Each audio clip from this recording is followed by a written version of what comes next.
ورسوله الكريم بسم الله الرحمن الرحيم ورفعنا لك ذكرك. حضرات گرامی قدر، میرے لیے بڑی اعزاز کی بات ہے کہ میں حضرت الامیر حضرت مفتی عبید اللہ عفیف صاحب حافظہ اللہ کی موجودگی میں چند باتیں مقام مصطفیٰ صلی اللہ علیہ وسلم کے حوالہ سے اور چند باتیں اپنی جماعت کے قائدین کا منشور، اپنی جماعت کا منشور آپ کے سامنے رکھ کے آپ سے اجازت چاہوں گا، لیکن اس سے قبل صرف ایک بات کا جواب دے کر اپنی گفتگو کو شروع کروں گا. حضرت مولانا حکیم سعید حافظہ اللہ نے ایک بات کی، اس کا جواب دینا اس لیے ضروری سمجھتا ہوں کہ انہوں نے گفتگو اس مائک پہ کی ہے، تو میں یہ سمجھتا ہوں کہ جواب بھی اس مائک پہ دینا چاہیے. میں بڑے احترام کے ساتھ اور ان کو اپنا بڑا محترم جانتے ہوئے ان کی بات کا جواب دینے جا رہا ہوں. حضرت صاحب، حضرت مولانا صاحب، اللہ کی قسم پورے پاکستان کے اندر کسی بھی قصبے اور کسی بستی کے اندر اور کسی بھی ضلع کے اندر کوئی ایک کارکن اہل حدیث کا اللہ کی قسم ایسا نہیں ہے جو میرے قائد سے زیادہ پورے ملک کے لیے، پورے ملک کے اندر جماعت کے لیے صبر کرنے والا ہو، سفر کرنے والا ہو اور اپنے وقت کو نکالنے والا ہو.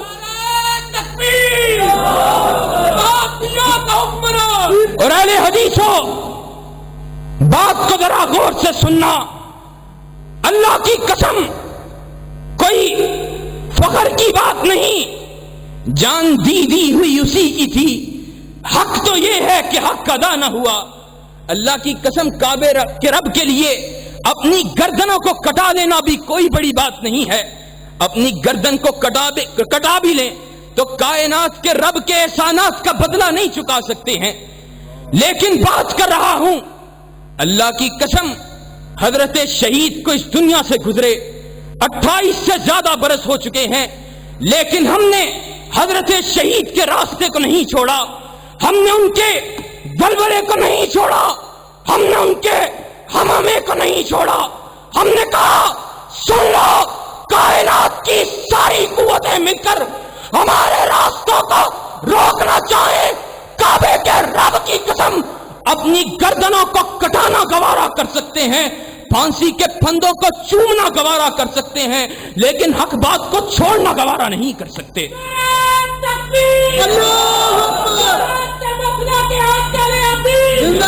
کیا بات ہے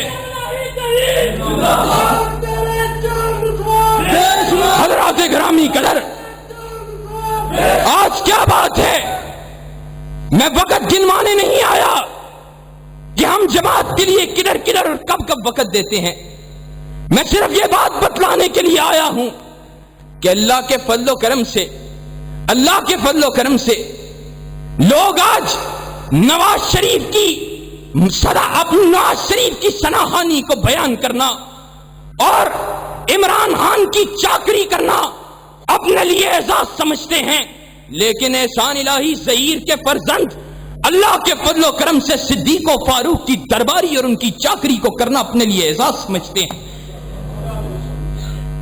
اور میں اپنے موضوع کی طرف لوٹتے ہوئے میں مقام مصطفیٰ صلی اللہ علیہ وسلم کے حوالہ سے 2-3 باتیں کروں گا اور پھر جمعیت کا منشور رکھ کے آپ سے اجازت چاہوں گا.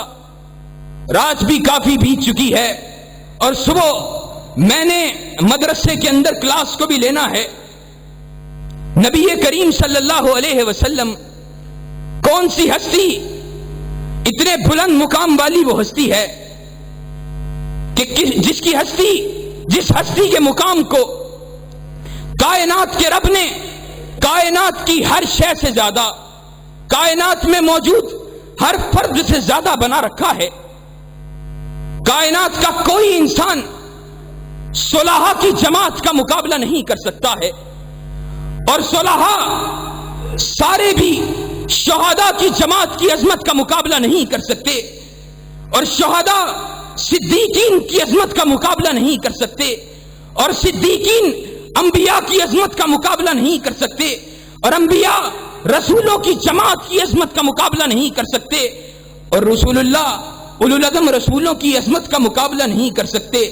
لیکن جہاں پہ بات آتی ہے کائنات کے امام کی، جہاں پہ بات آتی ہے میرے نبی کی، تو اس کے مقام کا کیا علم ہے کہ ساری کائنات کے اولو العزم رسول اللہ بھی جمع ہو جائیں، ساری کائنات کے رسول اللہ بھی جمع ہو جائیں، ساری کائنات کے انبیاء بھی جمع ہو جائیں، صدیقین جمع ہو جائیں، شہداء جمع ہو جائیں، صلحاء جمع ہو جائیں، ساری کائنات کے نیکوکار جمع ہو کر کائنات کے امام کی عظمت کا مقابلہ نہیں کر سکتے ہیں۔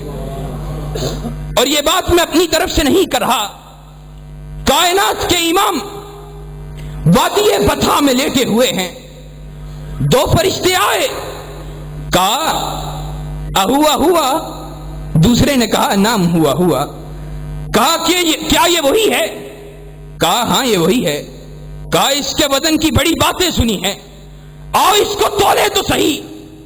کہا رسول اللہ صلی اللہ علیہ وسلم کو ایک پلڑے میں ڈالا گیا، ایک انسان کو دوسرے پلڑے میں ڈالا گیا، کائنات کے امام کا پلڑا باری ہے۔ کہا 10 کو ڈالو، 10 کے ساتھ تولا گیا، کائنات کے امام کا پلڑا باری ہے۔ 10,000 کے ساتھ تولا گیا، 10 لاکھ کے ساتھ تولا گیا۔ فرشتے نے دوسرے فرشتے سے کہا اس کو اس طرح مت تولو، ساری کائنات کو ایک پلڑے میں بھی ڈالا جائے تب بھی محمد رسول اللہ صلی اللہ علیہ وسلم کا پلڑا بھاری ہوگا۔ اور دوسری طرف دوسرا نقطہ میری گفتگو کا، آپ لوگوں نے آج سے پہلے علماء سے سنا ہوگا کہ جب بھی کوئی عالم، کوئی مبلغ کسی شخص کو نصیحت کرتا ہے، اور اگر نصیحت سننے والا جب نصیحت پہ عمل کرے تو جہاں پہ اس عمل کرنے کی بنا پر اس نصیحت کو سن کے عمل کرنے والے کو ثواب ملتا ہے، وہاں پر اس مبلغ کے نامہ اعمال میں بھی اس ثواب کو درج کیا جاتا ہے۔ آؤ سنو، جہاں پر ایک مبلغ نے، ایک مفتی نے، ایک عالم نے ایک شخص کو باجماعت نماز کی ترغیب دلائی، اور پھر اس شخص نے باجماعت کو نماز کو ادا کیا، جہاں پہ اس شخص کے نامہ اعمال میں 27 نمازوں کو لکھا جائے گا، وہاں پہ اس عالم و مبلغ کی نامہ اعمال میں بھی 27 نمازوں کو لکھا جائے گا۔ اور اگر وہی شخص نماز کو مسجد نبوی میں ادا کرے تو 27,000 کی تعداد میں نیکیوں کو جہاں اس کے نامہ اعمال میں لکھا جائے گا، وہاں اس مبلغ کے نامہ اعمال میں بھی لکھا جائے گا۔ اور پھر اگر وہ بیت اللہ الحرام میں ادا کرے، جہاں 27 لاکھ نمازوں کا ثواب اس کے نامہ اعمال میں لکھا جائے گا، وہیں 27 لاکھ نمازوں کا ثواب اس مبلغ کے نامہ اعمال میں بھی لکھا جائے گا۔ آؤ میرے نبی کے مقام پہ ذرا غور کرو، کائنات کے اندر کوئی ہستی بھی، جب کوئی شخص بھی جب بھی نیکی کا کام کرتا ہے تو وہ دراصل کائنات کے امام کے حکم کی وجہ سے کرتا ہے۔ پھر جب کوئی شخص بھی 27,000 نمازوں کا ثواب اس کے نیکیوں کے ساتھ اگر لکھا جائے گا تو کائنات کے امام کے نامہ اعمال میں بھی 27,000 کے تعداد کو رقم کیا جائے گا۔ نکتبو ما قدموا وآثارہم کے تحت کہا نکتبو ما قدموا وآثارہم، کہا اللہ تعالیٰ وہ بھی لکھتا ہے جو انسانوں نے دنیا کے اندر کر کے اپنے نامہ اعمال کو آگے بھیجا ہے۔ اور اللہ کون ہے؟ انت اہل الوفاء والحق۔ آج نواز شریف کا نام لینے والے، آج نواز شریف کے زندہ باد کے نعرے لگوا لیں، ہو سکتا ہے تمہارے زندہ باد کے نعرے نواز شریف تک پہنچے ہی نہ۔ اور کائنات کا رب کون ہے؟ ادھر مسجد میں بیٹھا ہوا، ان تنگ گلیوں میں پھرنے والا کوئی سبحان اللہ کہے، کائنات کا رب اس کو سن رہا ہے۔ اور نکتبو ما قدموا وآثارہم کے تحت جب حاجی 50 لاکھ کی تعداد میں بیت اللہ الحرام میں نمازوں کو ادا کرتے ہیں، تو جب ہر حاجی کے ساتھ 27 لاکھ نمازوں کو لکھا جاتا ہے، وہاں ہر حاجی کے ساتھ کائنات کے امام کے نامہ اعمال میں بھی 27 لاکھ نمازوں کو وآثارہم کے تحت لکھا جاتا ہے۔ اس لیے یہ میں بات سمجھتا ہوں کہ کائنات کے امام اپنے آثار کے اعتبار سے کائنات کی کوئی ہستی کائنات کے امام کے میزان حسنات میں ان کی عظمت کا مقابلہ نہیں کر سکتی ہے۔ اور کائنات کا امام ایک تو وہ مقام ہے نا جو رب نے عطا کیا، وَرَفَعْنَا لَكَ ذِكْرَكَ، کہا حبیب ہم نے آپ کے ذکر کو بلند کر دیا ہے، آپ کے تذکروں کو بلند کر دیا ہے۔ کس طرح بلند کر دیا ہے؟ کہا سنو دیکھو، آج عیسائی ملک کے اندر، ہمارے ملک میں تو تھوڑے ہیں، دنیا کے اندر 1.5 ارب کے قریب 1.5 ارب کے قریب عیسائی موجود ہیں، اور عیسائیوں کا ذکر بھی اسی لیے کر رہا ہوں۔ ان کے پیشوا، ان کے نبی جن سے وہ اپنی نسبت کو جوڑتے ہیں، عیسائی اصل میں حقیقت میں عیسائی تو نہیں ہے، کیونکہ ان کا حضرت عیسیٰ علیہ السلام کی دعوت سے کوئی تعلق نہیں ہے۔ حضرت عیسیٰ کی دعوت توحید کی دعوت تھی، لیکن آج کا جو عیسائی ہے وہ ہفتے کے ہفتے، اتوار کے اتوار ہفتے میں صرف ایک دن گرجا گھر میں جاتا ہے، گھنٹی کو بجاتا ہے، حضرت عیسیٰ کے نام نامی کو بلند نہیں کرتا، لیکن میرے نبی کی عظمت کا یہ عالم ہے کہ دن میں مسجد امریکہ کے اندر ہو، مسجد پاکستان میں ہو، نیپال میں ہو یا سعودی عرب میں ہو، دن کے اندر 5 وقت جب اشہد لا الہ الا اللہ کے نعرے لگتے ہیں، وہیں پر اشہد ان محمد الرسول اللہ کا نوادہ بھی گونجتا ہے۔ حضرات گرامی قدر، جادو وہ جو سر چڑھ کے بولے الفضل بما شہدت بہ اللادائے۔ مائیکل ہارٹس نے میرے نبی کے بارے میں کیا لکھا ہے؟ اس نے دی 100 کتاب لکھی، کائنات کی 100 سب سے زیادہ متاثر کن شخصیات پہ مبنی ایک کتاب کو لکھتا ہے۔ عیسائی ہے، لکھنے والا عیسائی ہے، لیکن منصف ہے، انصاف پسند ہے، کائنات کے امام کو پہلے نمبر پہ لکھتا ہے۔ پوچھنے والوں نے پوچھا، کہا عیسائی ہے، حضرت عیسیٰ کو 5ویں یا 6 نمبر پہ لکھتا ہے، کائنات کے امام محمد الرسول اللہ کو پہلے نمبر پہ لکھتا ہے، وجہ کیا ہے؟ کہا اللہ کی قسم میں نے سرچ کی ہے، میں نے کتابوں کو کھول کے دیکھا ہے، میں نے دیکھا ہے، میں نے کائنات کے امام سے زیادہ متاثر کن شخصیت کائنات کے اندر کوئی دوسری نہیں پائی ہے۔ لیکن آج کس قدر افسوس کی بات ہے، اللہ کے فضل و کرم سے یہ بڑے اعزاز کی بات ہے، یہ بڑے فخر کی بات ہے، اللہ کی قسم بڑے فخر کی بات ہے کہ کائنات کے امام کی ثنا خوانی کرتے ہیں۔ اللہ کے فضل و کرم سے، اللہ کے فضل و کرم سے ہم یہ بات سمجھتے ہیں کہ جب کائنات کے امام کا مقام اتنا اعلیٰ ہے، اور پھر کائنات کا امام خود کہہ رہا ہے، کہا لو کان موسیٰ حیًّا، کہا اگر صاحب تورات موسیٰ زندہ ہو کے آ جائیں، تم ان کی پیروی، میری بات کو چھوڑ کے ان کی پیروی کرنے لگو، اللہ کی قسم گمراہ ہو جاؤ گے۔ کائنات کے امام کی بات کو چھوڑ کے موسیٰ علیہ السلام کی بات کرنے والا تو گمراہ ہو جائے گا، لیکن اپنے آپ کو اہل حدیث کہلانے والا نظام مصطفیٰ کے علم کو چھوڑ کے نواز شریف کے جھنڈے اٹھائے گمراہ نہیں ہوگا۔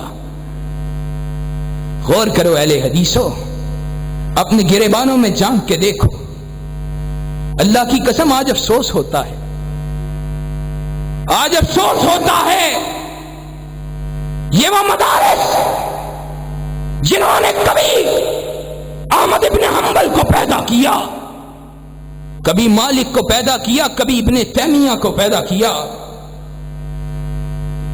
اور ماضی قریب میں کبھی سید احمد کو پیدا کیا، کبھی شاہ اسماعیل کو پیدا کیا، کبھی سید نذیر کو پیدا کیا، اور کبھی حبیب الرحمان کو پیدا کیا، کبھی علامہ ظہیر کو پیدا کیا۔ آج یہ مدارس ویران کیوں ہیں؟ آج حق بات کہنے والے کہاں پر چلے گئے؟ آج حق کے آوازے کو اٹھانے والے کہاں چلے گئے؟ آج کوئی حق کی آواز کو بلند کرنے والا کیوں نہیں نظر آتا؟ آج کوئی حق کے علم کو اٹھانے والا کیوں نہیں نظر آتا؟ آج رب کے قرآن کو اٹھائے، محمد علیہ السلام کے فرمان کو اٹھائے، اور آج اعلی کلمت اللہ کی سربلندی کے لیے میدان عمل میں نکلا کیوں نہیں نظر آتا؟ آج کس بات کا خوف ہے؟ اور تمہارے اکابر نے تو کہا تھا، انہوں نے کہا تھا جیل کی تنگ و تاریک کوٹری میں ابن تیمیہ کو پھینکا گیا۔ کہا ابن تیمیہ اپنے وقت کو کس طرح بتاؤ گے؟ کہا ان جنتی و بستانی فی قلبی۔ کہا رب کے قرآن کی شکل میں، محمد علیہ السلام کی فرمان کی شکل میں میرے سینے میں باغ موجود ہے۔ اللہ کے فضل و کرم سے آج اسی کے وارث آئے ہیں، آج اسی شاہ اسماعیل کے بیٹے آئے ہیں کہ جب وہ دلی کی مسجد کے صحن میں دوڑ رہا تھا، ایک شخص آیا، دیکھا پیروں میں زخم بن چکے ہیں، کہا ولی اللہ کے شہزادے، ولی اللہ کے شہزادے اپنے پیروں پہ کیا کر رہا ہے؟ اپنے پیروں کے ساتھ کیسا ظلم کر رہا ہے؟ کہا تو اپنے پیروں کو نہیں دیکھتا؟ تیرے پیر پھٹ چکے ہیں۔ کہا میرے پیر کائنات کے امام کے قدموں کی عظمت کا مقابلہ تو نہیں کر سکتے۔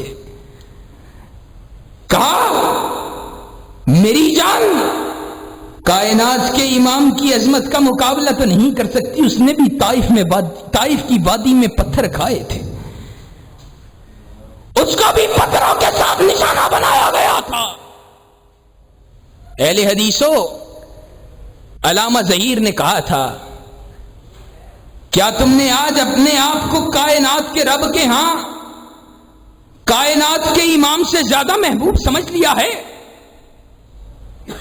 کیا آج تم نے اپنے آپ کو کائنات کے امام سے زیادہ نازک سمجھ رکھا ہے؟ اگر اس نے مارے کھائی تھی تو کیا تم کندن کے بنے ہو؟ تم کائنات کے رب کے لیے، محمد علیہ السلام کے فرمان کے لیے مارے نہیں کھا سکتے؟ آج اس ملک کے اندر جس کا آئین، جس کا قانون قرآن و سنت کی بالادستی کی ضمانت دیتا ہے، اس میں چوروں اور ڈکیتوں نے، اس ملک کے اندر رساگیروں نے ملک کا بیڑا غرق کر کے رکھ دیا ہے۔ آج طوائفوں کو چکلے چلانے کے لیے لائسنس حاصل ہیں اور 5 سٹار ہوٹلوں میں شراب بکتی ہے۔ آج بادشاہی مسجد کے مینار تم سے چیخ چیخ کر پوچھ رہے ہیں کہ میرے سائے تلے اماں حوا کی بیٹی کی عزت لٹتی ہے، لیکن آج کسی کو کوئی کسی کے سر پہ جو تک نہیں رینگتی۔ اور جب کائنات کے امام نے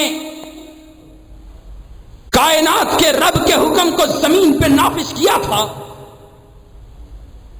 تو معاشرے میں تبدیلی پتہ کیسے آئی تھی؟ کہ آج سے پہلے طوائفیں اپنے گھروں پہ جھنڈے لگایا کرتی تھی کہ آؤ ہمارے ساتھ بدکاری کر لو، اور کائنات کے امام کے اس حکومت کے قائم کرنے کے بعد 10 وارداتیں زنا کی نہیں ملتی ہیں۔ آج میاں شہباز شریف کے دور حکومت میں جن کو بڑا ایکٹیو سمجھا جاتا ہے، صرف پنجاب میں ڈیلی کی 3 وارداتیں زنا بالجبر کی ریکارڈ ہوتی ہیں، اور یہ وہ ہیں جو ریکارڈ ہوتی ہیں، جو نہیں ہوتی ان کا کوئی پتہ نہیں۔ اور میں کس بات کا پیغام لے کے آیا ہوں؟ والذی ارسل رسولہ بالہدی ودین الحق لیظہرہ علی الدین کلہ، کہ نبی ایک شریعت کو لے کے آئے، ایک قانون کو لے کے آئے، ایک نصب العین کو لے کے آئے۔ اس کو کیا کرنا تھا؟ اس کو کائنات پہ حکومت کرنا تھی، اس کو کائنات پہ نافذ کرنا تھا۔ ان الحکم الا للہ کے تحت اللہ کی زمین پہ اللہ کے حکم کو نافذ کرنا تھا۔ اور بتلاؤ، جس نے تمہیں بنایا ہے اس کا حکم چلنا چاہیے کہ نہیں چلنا چاہیے؟ اور بتلاؤ اہل حدیثوں، بتلاؤ جس نے ہمیں پیدا کیا ہے ہم پہ اس کا حکم چلنا چاہیے کہ نہیں چلنا چاہیے؟ اگر چلنا چاہیے تو پھر آج ہم کیا کر رہے ہیں؟ مجھے ڈر لگتا ہے کل قیامت کا دن ہوگا اور تم حوض کوثر پہ موجود ہوگے۔ اگر کائنات کے امام نے حوض کوثر کے پانی کو پلانے سے انکار کر دیا، بتلاؤ کیا کرو گے؟ اس نے کہہ دیا کہ کائنات میں تمہیں رب نے جوانیاں دی تھیں، اور تمہاری زندگیوں میں، تمہاری جوانیوں میں اسلام کو لوگوں نے گالی بنا دیا تھا، جہاد پہ لوگوں نے جہاد کو گالی بنا دیا تھا، لوگوں نے علماء کے راستوں میں رکاوٹیں کھڑی کی تھی، لوگوں نے الزامات کو لگایا تھا، لوگوں نے پابندیوں کو لگایا تھا، اور تم میدان عمل میں نہیں نکلے تھے۔ بتلاؤ کیا جواب دو گے؟ اہل حدیثوں اٹھاؤ، زمانہ تمہارے قدموں کی چاپ کا منتظر ہے۔ زمانے والوں نے تمہارے قدموں کی آہٹ پہ اپنے کانوں کو لگایا ہوا۔ زمانے والوں کو بتلا دو، کتاب و سنت کے فدائی آ گئے ہیں، اور اللہ کی قسم اگر تم ہمارا ساتھ دو اللہ کے فضل و کرم سے، تم ہمارا ساتھ دو، ہم ہر میدان پہ، ہر فورم پہ کائنات کے امام کے نظام کی بات کریں گے۔ قائد تیرا ایک اشارہ، قائد تیرا ایک اشارہ، قائد تیرا ایک اشارہ۔ حضرات گرامی قدر، اور میں کون ہوں؟ میں احسان الہی ظہیر کا خون، اس کا خون میری رگوں میں گردش کرتا ہے۔ میں نے کہا تم ساتھ دو، اللہ کی قسم تم سارے پلٹ جاؤ تب بھی نفاذ اسلام کی بات کریں گے۔ نعرہ تکبیر، علامہ تیرے خون سے، علامہ تیرے خون سے۔ آخری باتیں کر کے اپنی بات کو ختم کروں گا۔ آج لوگوں نے سمجھ رکھا ہے شاید ان کو ڈرا کے، ان کو دھمکا کے، ان پہ الزامات کو لگا کے، ان کو ہراساں کر کے، ان کو جیلوں کے پیچھے ڈال کے ان کی آواز کو دبایا جا سکتا ہے۔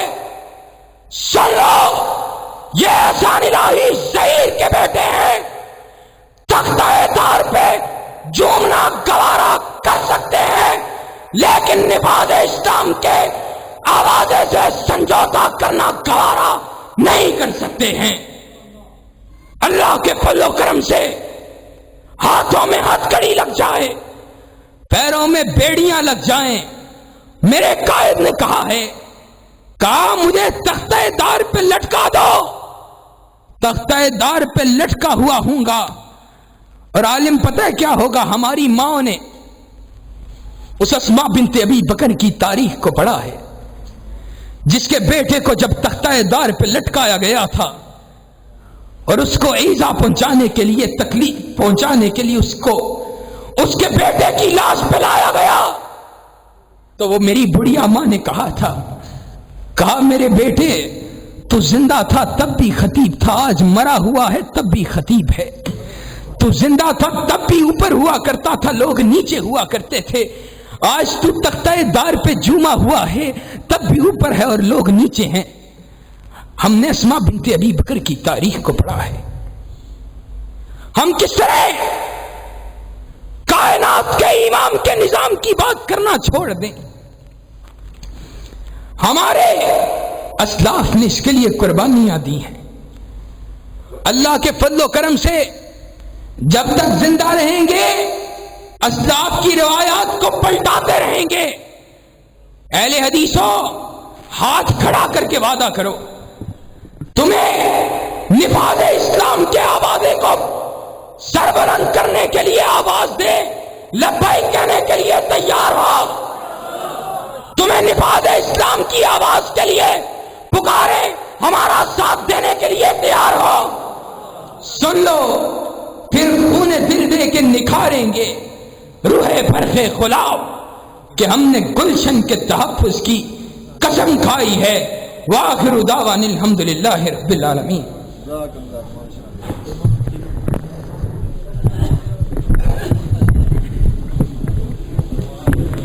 سب ساتھی کھانا کھا کے جان، کوئی ساتھی کھانے تو بغیر نہ جائے۔